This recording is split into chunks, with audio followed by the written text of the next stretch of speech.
তুই কাফের, তুই মুশরিক, তুই জেনাকার, তুই ব্যভিচারী। না, হযরত মুসা আলাইহিস সালামকে যখন নমরুদের কাছে পাঠাচ্ছিলেন, আল্লাহ কি বলেছেন? আল্লাহ জানেন যে নমরুদ ইসলাম কবুল করবে না, আল্লাহকে বিশ্বাস করবে না। এরপরও হযরত মুসা আলাইহিস সালামকে কি বলেছেন? বলে যে তুমি তোমার ভাষাকে নম্র ভাষায় তাকে তোমার দাওয়াত পেশ করো।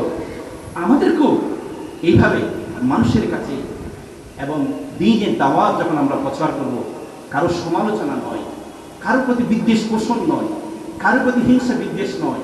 আসুন সকলেই, সকল অনুবাদন, সকল মতের, সকল পথের, সকল দলের মানুষ আজ আমরা একটি রাজপথে অংশগ্রহণ করি। সেটা হলো মহাগ্রন্থ আল কোরআন এবং রাসূল পাক সাল্লাল্লাহু আলাইহি ওয়াসাল্লামের সুন্নাহ এবং সাহাবাগণদের এই পথেই যদি আমরা অংশগ্রহণ করতে পারি, তাহলে আমাদের জীবন সার্থক হবে, এই দেশটাও সুন্দর হবে, এই দেশটা একটা সুন্দর, সুখী, সমৃদ্ধিশালী একটা দেশে আমরা পরিণত করব।